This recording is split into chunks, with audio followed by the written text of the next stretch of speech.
Well, welcome back to the Small Business Mindset. So, this is a topic that I don't believe I've covered before on this podcast, which is very interesting and intriguing to me as a small business owner myself, but I think for all of you as well. I've talked before about exit strategies and what that evolution of your business looks like, and be prepared for that at any cycle of your business life. And so, joining me today are two very interesting and expert people that work particularly in the business of employee ownership, shared ownership. We're going to learn all about it. I'm ready to take some notes. But joining me today is Moriah Dean. She's with Calvert Impact, and she's a senior investment officer, and Michael Browning, who is with Apis and Heritage. We're going to call them A and H. So they're a collaborative company that works with Calvert, and we're going to learn all about them. So Michael and Moriah, thank you so much for joining us today. Thank you, Kirsten. Yeah, thanks for having us. Could you start out by telling me kind of the format? How, I know this is a broad stroke, how do you work with companies? Like, what is your format as we're talking about even getting started with this? Because I know my company isn't structured that way, but I know a lot of my clients have companies that are structured that way, and they have lots of different reasons for why they approach their business structure in this way. So just kind of in layman's terms, as much as we can share that, how do we even get started to think about employee ownership for our companies? Do you know, Kirsten, I'll take a run at that. So we set up our fund. We started about 5 years ago, and we are a very unique fund in the country. And we have helped 7 owners, founder owners, sell their business effectively to their employees. Of those 7, 6 of them had never heard of employee ownership and didn't consider it as part of an exit strategy. They simply put their company up for sale the way one does, which is unusual. Let's actually take a step back and say most people don't start businesses. Those businesses that do get started often don't get to a size where they can sell. But when you have a profitable business and the kids don't want to take over, there's going to come a time where you have to think about exit and liquidity and reaping some of that value that you've been investing all those years. And you typically will go to a lawyer or your banker or a wealth manager and ask, what do I do next? Because people haven't done this before. And you will likely get steered to a broker, a business broker, or maybe a small investment bank, depending on how big your company is. And they'll put together a memo that kind of describes your company anonymously and puts it out on the internet. And it just goes out. And you don't know what to expect, but you're going to get hopefully interest from private equity, maybe from a strategic competitor, and maybe from us.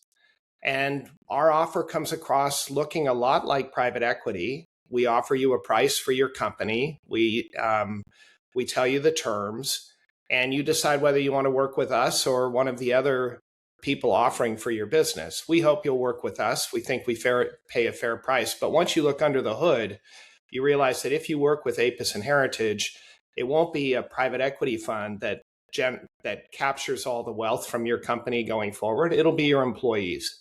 And for those sellers who've worked with us, as I say, 6 out of 7 of them had never heard of this as an option. But all 7 of them cried at the end of the transaction saying, I can't imagine selling my business any other way, and I couldn't have done it without A&H. Mm-hmm. Great description. Moriah, do you have more to add to that? No, I think that's wonderful. And for a little bit of context, Calvert Impact, we work with institutions, right? So we work with institutions that are either locally rooted in their communities or specialty experts in regards to a subject matter, an impact area. And so we came in, we've been lending to community-based financial intermediaries for 31 years.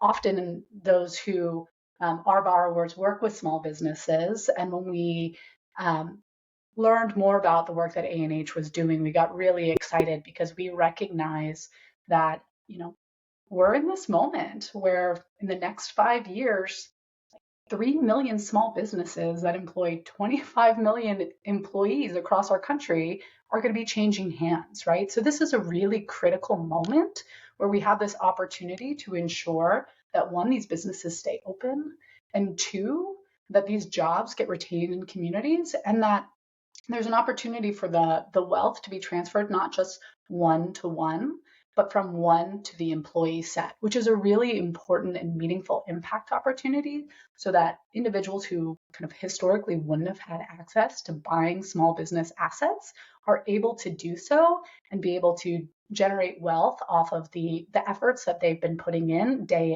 out at their job. So it's a real pleasure that we get to work with great fund managers like Apis and Heritage who are working on the ground with small businesses. I love it. Is there a certain size of business that's small to consider a program like this? So we did set some limits on the small side. So we really prefer companies with at least 40 employees. So this is still very small based on your description of small business. So a minimum of 40 employees. In our Fund 1, which was about 60 million, we looked for companies with profits between 2 and 4 million. In Fund 2, which we're just closing up at 300 million, we'll look for bigger companies that are between $4 and $12 million in profit. But I think what's important to note here, Kirsten, is that when we think about employee ownership and the opportunity for employees to purchase the business from the succeeding owner, there's a lot of different ways that they can do that, right? So Apis and Heritage work specifically with an employee stock ownership plan model. And that structure, or which is often referred to as ESOPs, or again, employee stock ownership plans, they tend to be better suited for businesses that are of a larger size because of the level of complexity of those transactions. There's a lot of great elements to them. And there are other structures that work for businesses that are smaller, right? So if you're not a business that has,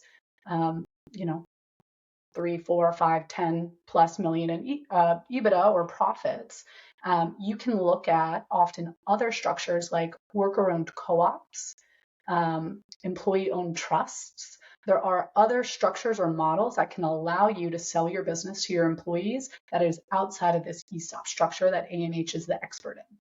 Yeah. And there are other funds all over the country that also do work in those other structures as well.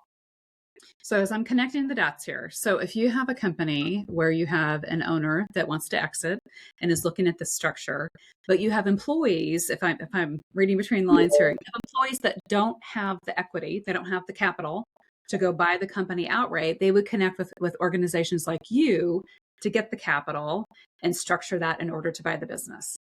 Yes, right? I think that's roughly right, except that I would say if we waited for, so as Moriah points out, we want to use this tool and this amazing transition time of the silver tsunami to help lift up regular working folks. So let's talk about hourly workers.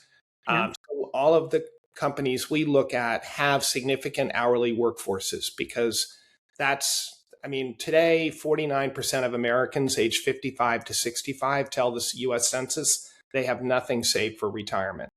So we are looking at a wave of senior poverty in this country. And so if we can create employee ownership plans where the employee can walk away with $100,000, $150,000, $200,000 that they haven't put into their account, that's just the value of the shares they've earned. That can be a really meaningful public policy outcome, not to mention keeping the company rooted in their community. That said, if we waited for the employees to be able to figure that out or take the risk, it would never happen. So we're dealing directly with the seller. The seller has decided to sell, and we offer them a way to bring in the employees. So we will finance the transaction, and then we work after the close with the employees to help coach on what it means to be employee owned. Okay. How does that impact the leadership structure as that transition happens? So I do want to double down on Moriah's point that there are different forms of shared ownership, but we like the ESOP.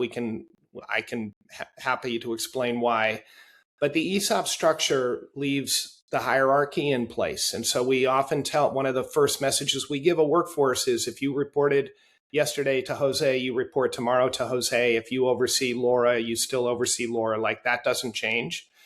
And the C-suite, other than the CEO often stepping out because they're the founder seller, the C-suite also stays the same. So, and one of the nice things about an ESOP is that it aligns everybody's interests to growing the company, because that's what creates additional share value. Is there a minimum amount of employment history that an employee would need to have to participate in something like this? So I won't caveat every answer with I'm talking about an ESOP, but Yeah. I am talking about an ESOP. So in an ESOP, there is a vesting period. One of the tough conversations we have with a lot of sellers is, they have a loyal lieutenant who's been with them for 30 years, and they want that person to be taken care of by us. And my comment to the seller is, hey, we're paying you a lot of money for your company. Your lieutenant helped you create that value. If you think he should be rewarded, it needs to come out of what we're giving you, because that's the value. The value going forward is the value that all workers will share in. So the value created going forward. Now, we can create we can take care of older employees who may not be there that long to earn that many shares. We can help them vest sooner and things like that. But fundamentally, when it becomes employee owned, the clock resets and everybody starts earning shares based on their percentage of payroll. And okay. to Michael's, luckily prior to joining Calvert, I spent about 10 years in the entrepreneurial ecosystem world, and often working in the kind of adjacent to the shared ownership space, so can provide a little bit of context on the non-ESOP kind of cooperative piece. And what's exciting about that is that's up to the cooperative, right? So they create their own bylaws and decide how they want to go about vesting shares, doing profit share models. It can be far more flexible and designed by the worker owners in their bylaws. So using different structures allows for different levels of flexibility. Okay. All right. Are there certain types of industries that you feel are more primed for something like this than others? I know we're seeing a lot of service-oriented industries, especially in the trades, that I think are most definitely at jeopardy of becoming extinct in a lot of ways, because, the age gap and the younger generation maybe lack of interest in pursuing those fields. How do you see any trends happening in this area? Yeah, I mean, I'm sure, Michael, you'll get into this more, but when your frontline employees are the critical point of success for your business, that's where it really makes sense to give them a share of the profits, right? So if they're motivated by saying, if I stay, I'm going to generate more than just my income, you're much more likely to get an owner's mindset in their work, which enables them to perform at a level that would be of an owner, right? They have a vested interest and care more. And so we find that businesses that really rely on their labor pool and having low levels of turnover is where these types of ownership models can really be a tool for greater firm success. Mm-hmm. I think we have found, Kirsten, and we've gotten better at this as we went, because again, we were starting something brand new 5 years ago. We pitch our ownership culture differently depending on the workforce. If it's non-English speaking, we speak to them in the language that they prefer. And we understand that somebody who went through college is not necessarily the same as somebody who maybe didn't finish high school. So we're careful about cultural sensitivity. That said, I think there is this underlying, forgive me for saying it, but an underlying classist bias among many that people who work by the hour, people who aren't college educated, couldn't possibly understand what it means to be an owner. That is completely false. Mm-hmm. And I'll share a story that I think tells this. So one of our early transitions was a landscaping company in El Paso, Texas. And they were a commercial landscaper. So as you know, in real estate, when you're building a new Amazon warehouse, the last thing you do is the landscaping. It's after the building is up and the parking lot's poured, you have to come in with the trees. But the city won't give you your certificate of occupancy without the landscaping being done. So there's a lot of pressure on Accent Landscaping to come in, and their promise to their customers are, we'll only come once because we'll make sure it gets done right. So they come in, they plant the trees, they go out again. Well, to make sure they can keep their promise, they roll to the job site with maybe 5 to 8% more trees and shrubs than they need in case something gets broken, gets run over, whatever. As a result, they were always running back to headquarters with 3 to 5% surplus trees and bushes, which you can't resell because they've already been paid for. So they would just go into the dumpster.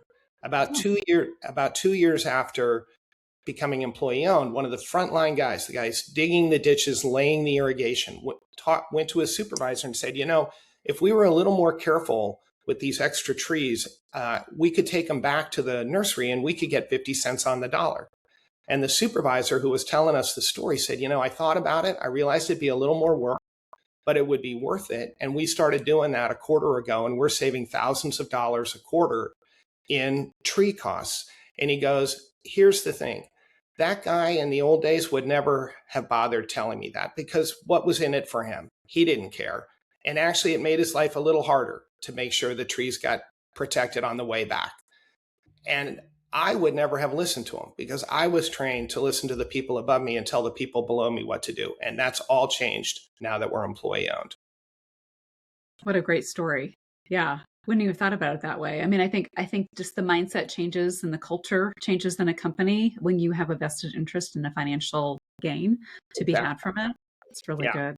And actually, as we all know, if you are having trouble, there's nobody who's better at budgeting and appreciates a dollar more than somebody who's living paycheck to paycheck. Absolutely. Moriah, you mentioned something about a different system. I mean, I know we've been kind of primarily talking about ESOPs, but you talked about a co-op. Can you kind of explain the different buckets or the different types of ownership plans?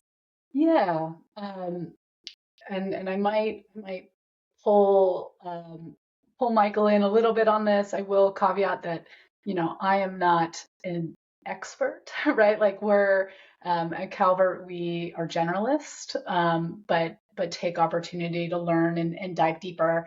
And so really, when you think about ESOP, are mostly connected to a retirement vehicle or tool. Kind of what you've been hearing Michael talk about is people having shares that get vested and get vested into an account, which is their ESOP account.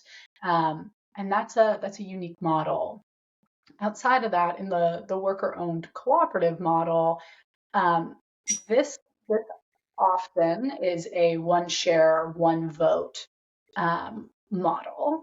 And in these instances, kind of it can be done slightly differently, but for example of right now, I said that we don't tend to work with small businesses, but because we're continually interested in the shared ownership space, what we're finding kind of in a classic fund of funds strategy, we invest in funds who then invest in their communities. And sometimes when there's investments in the communities that we think are really exciting or interesting, will come alongside the funds that we invest in. And so right now, I'm looking at and considering and realizing that I want to be intentional and mindful around confidentiality, but 130-year-old business that has been in a rural community, a real anchor hardware store where most of the employees there have worked at the hardware store since they were 14, 15. I mean, wow. Talking about 20, 30, 40-year tenors working at this hardware store. And they have recently, the family owner who's owned this business again for 100+ years is looking to then sell to this cooperative base. They've created their cooperative. All individuals have one vote in that cooperative, and they are kind of similarly, the number of hours that they work on an annual basis plays into the share of the profits that they then get paid out on an annual basis. And so rather than having in the ESOP structure, which gets put into essentially like a retirement account vehicle, this the cooperative vehicle, which can be altered by the bylaws that individuals are creating in their cooperative, tend to pay that cash on an annual basis versus that cash being put into a vehicle that can't be. And I don't want to speak wrongly on this, Michael. I'm assuming those accounts then have to vest for certain periods of time. Or I know that they have to vest for a certain period of time, and accessing them is a slightly different piece. So a lot of it is, is it cash today or is it cash tomorrow, in almost like a retirement account vehicle.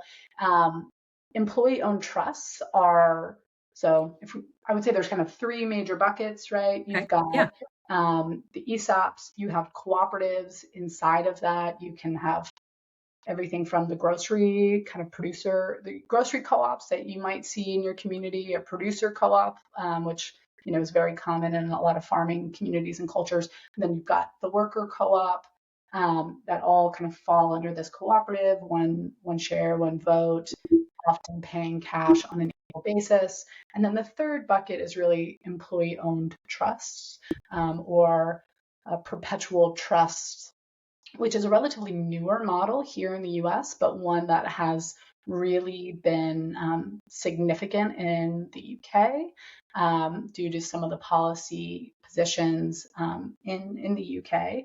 And that the employee-owned trust or perpetual trust model is its own space, and it's even more customizable than the worker-owned co-ops. The worker-owned co-op piece, there's elements that are codified in tax code so it's not totally customizable, but it's more customizable. So if you want to think about it kind of from a continuum of standardized to, a perpetual trust or an employee-owned trust is really the business being purchased by literally a trust, which then can have things like perpetual profit share agreements, a perpetual, the seller, it essentially allows the seller to bake into the sale of the business some level of, it really could be anything from saying this business needs to maintain in this kind of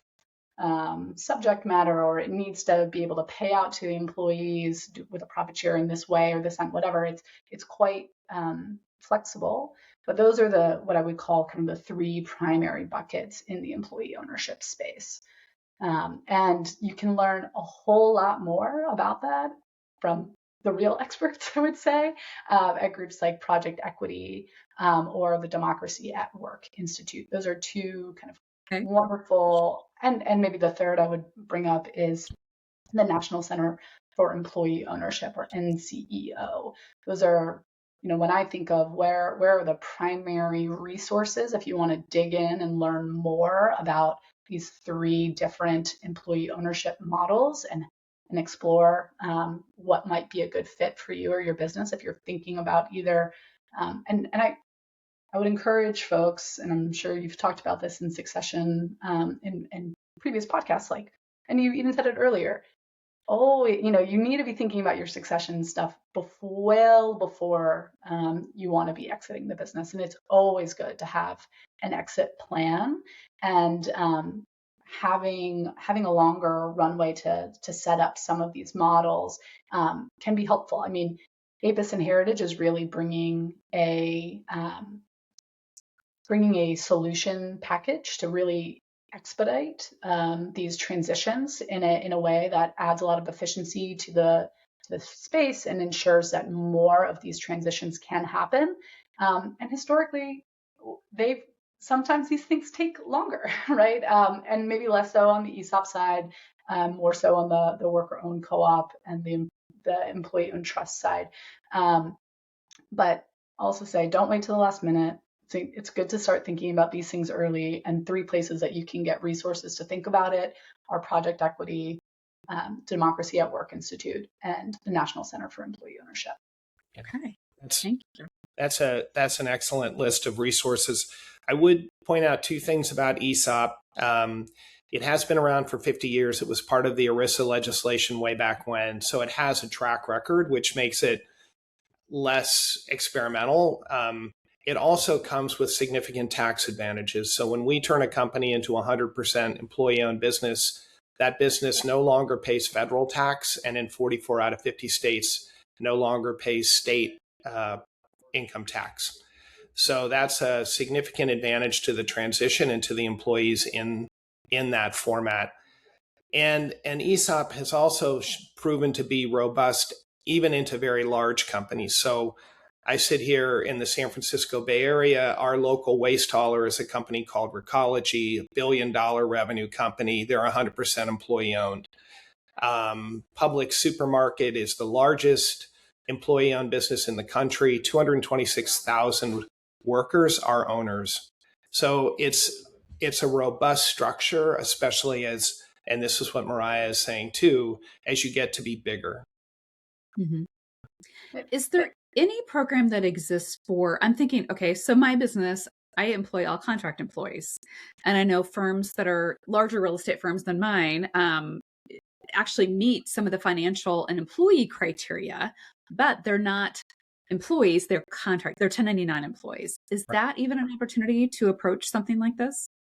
So you need to be a W-2 employee to earn shares. And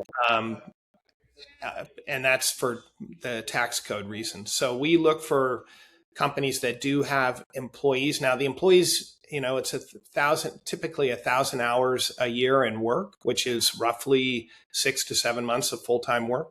So the law doesn't require you be there every day of every week, but it does require you to put in at least 1,000 hours. So you're not just a fly-by-night kind of employee. Mm-hmm. We have looked at companies that have significant 1099 workforces and worked with management to see what it would take to turn them into W-2s. And that is a possibility, right? I mean, it changes the cost structure, as you know, but it's sometimes more affordable than you think. Especially when you're in the, corporate finance vehicle that doesn't get federal and or state income tax in ESOP structure.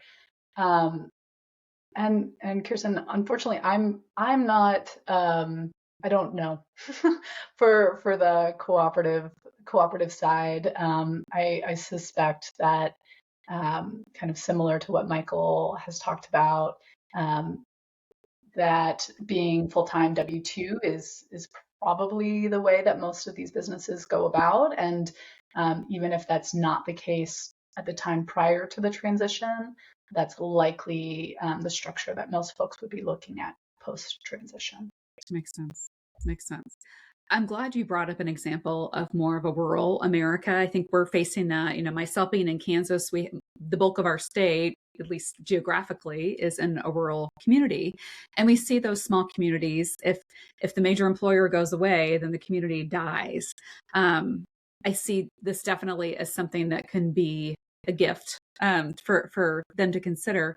And the other challenge is that as in addition to employee ownership, it's also a combination of have you seen a company that's engaged in an ESOP or like-kind program that then wanted to relocate the company somewhere else? No. I mean, that's one of the beauties of it, right? I mean, workers don't vote to move to Georgia for a tax break. They don't vote to decamp to some foreign country because it'll be cheaper. Like that's not that. So that doesn't happen. Right. Okay. Yeah. Probably doesn't happen unless the employees want it to happen, right? I mean, that's true. Yeah. Some of the other factors I know that a lot of rural communities are faced with is that finding workforce, finding younger people to move to those communities and continue to either stabilize the community or, let the community continue to grow by, raising their families there and, engaging in school systems and buying local goods and all that kind of stuff. I think that's the other factor that we're trying to figure out is that I know as I'm talking to small business owners, in more rural communities is just it's one thing if they don't have, the next generation that wants to take over the business, but at the same time, maybe they do have a second in command, a lieutenant, as you call it. It's like they don't want to stick around either. It's like, so that's, but they have a viable business. So I think that's interesting. Okay, I just thought of something. If you have a viable business, could somebody else come in and create an ESOP? Yes. I mean, in essence, that's what we're doing. We're helping, Kirsten wants to sell her business. We agree on a fair price. The way it works is we create a trust and we lend money to that trust. It buys all of the shares from Kirsten, and then it over, the ensuing 20 years, it doles those shares out to the workers who are there every year. So that can happen. I mean, that's what we expect to happen. A new leader will probably come in. And so that leader, we have had experiences where individuals bring us an opportunity where they'd like to be the CEO. They've lined up the sale, and then we can provide financing. Okay. That's less common than just us finding the company and then going out and finding the new CEO. But we can work either way. Mm-hmm. Mm-hmm. Absolutely. I'm so glad you brought up the silver tsunami. I heard of another statistic that approximately 10,000 people every day are turning 65, which blew my mind in the United States. Yeah. It's like, oh my gosh. Are you seeing, your work over time that owners are working longer? Meaning, I mean, I know we say 65, like, because, that's the age where you can qualify for, for Medicare and some retirement plans you're able to draw on, and Social Security and all that kind of stuff is inches away. But are you seeing that things are happening slower? Meaning, are people not wanting to exit until they're in their 70s or later? Moriah, I don't know. Go ahead. Which economic research is showing that, yes, right? Like we are seeing that people are delaying. We, as in broadly speaking, the American kind of economic data survey collectors, they're seeing that yes, people are staying in their jobs longer, and in a lot of ways, it's to what Michael was talking about earlier. Not only are we having a significant wave of people aging, but also people are aging with less, right? They're aging with less in retirement accounts, less in their pockets. And so often the result of that is delaying their time in the business. I mean, obviously that's a little bit different, when you're talking about a business that's has 2 to 4 to 10 million in profits on an annual basis, right? So the owners on that sense are not necessarily staying because of lack of funds, but certainly in much smaller businesses, when you think of more of like micro businesses that are employing 1 to 10, 15 employees, yes, you definitely see that a lot more often.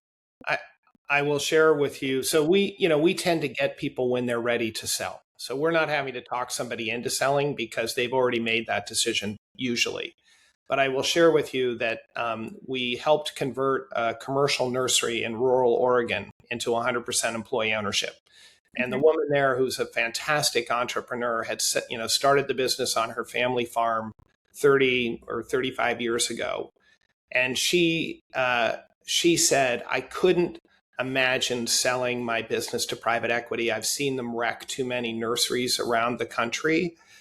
And I think if I hadn't found A&H, I probably would have just died here. That was her comment. Yeah. Very interesting. Okay. So you bring up another angle. So if you have a company that's converted to an employee owned, and they need an infusion of capital to expand, to get into a different product, you name it. Does an ESOP structure prevent them from going after private capital or private equity as far as, another investor in the company? That's a really good question. And the answer would be no, it doesn't prevent it. I think the preferred route would probably be to try to work with a bank. And, because one of the things that an ESOP, first of all, let's underscore that our conversions are companies that we believe are profitable and will stay profitable. We are a credit product, so we need to make sure the company is going to be able to pay its loan down and pay it off, rather than private equity, which can always sort of hope that there's going to be some great turnaround and growth story in the future. So we're pretty disciplined in making sure we find companies that have steady, predictable cash flow and have been around for a while. That's important. That's important to us. But for those kinds of companies, ESOPs, once they pay off that initial debt, become very, very cash rich because they're not paying taxes. So actually, ESOPs very often become acquisitive. And actually, in an interesting little side note, more employees last year joined an employee-owned company because an ESOP bought their business than because the owner decided to turn it into an ESOP, if you see what I mean. Okay. So if you are building up a really strong balance sheet, now you have to, this is down the road, but you have to be careful you're saving enough money, because when that employee wants to retire, they're going to come to the treasurer and say, here are my shares, I'd like my cash. So you need to make sure you have enough cash on hand for what are called repurchase obligations.